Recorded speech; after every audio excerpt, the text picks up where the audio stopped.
3 nouveaux ouvrages par Alexandre Lévy sur Amazon.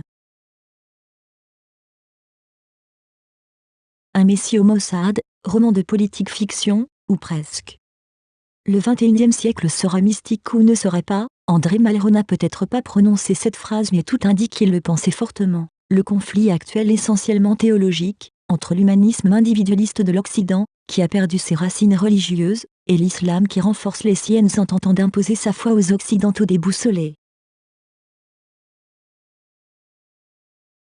Judaïsme, confucianisme, hindouisme, shintoïsme, de bien étranges similitudes. La proximité entre le judaïsme et les philosophies et religions extrême-orientales a rarement été abordée, or il existe, est largement méconnue, et mérite qu'on s'y attarde, essentiellement à travers Confucius qui prononce des phrases qui auraient pu être dites par un rabbin hassidique.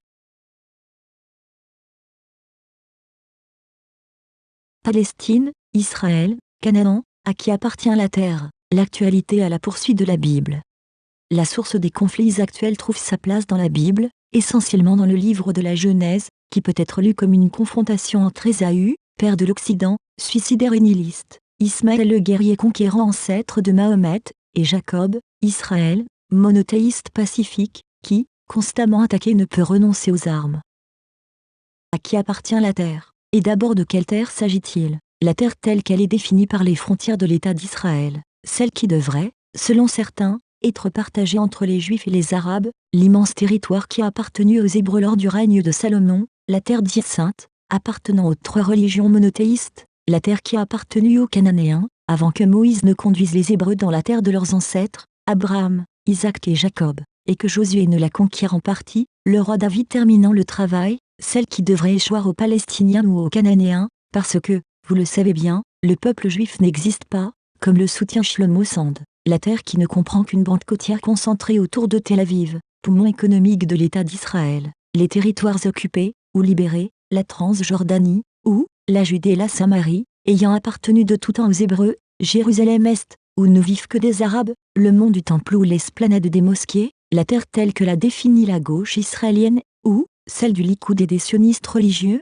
le caveau des patriarches, ou, Hébron, la ville arabe où les Juifs n'ont que faire, la non-terre, telle qu'elle est perçue par les Hassidés Setmar, parce que seul le Messie, n'est-ce pas, est en droit de faire venir les Juifs exilés à Sion. Je pourrais poursuivre à l'infini la liste de questions, qui comprend autant de réponses que d'interlocuteurs, qui détiennent, chacun, une réponse circonstanciée à toutes ces questions. Ma modeste contribution dans cet essai est, vous l'avez compris, non pas d'apporter des réponses mais d'enrichir la liste des questions, en fournissant au lecteur des pistes de réflexion basées sur l'Ancien Testament, et, plus particulièrement sur le livre de la Genèse, à la condition de le lire attentivement, ce que je me suis efforcé de faire, en faisant passer les acteurs majeurs, sous une loupe grossissante, quand on cherche des explications aux soubresauts qui agitent aujourd'hui le Moyen-Orient, au terrorisme islamique, qui menace l'Occident, on a tendance à les chercher dans le Coran, ou dans la mainmise par les pays arabes du pétrole, qu'Allah dans sa magnanimité, a bien voulu planter dans leur terre, et on oublie qu'Ésaü,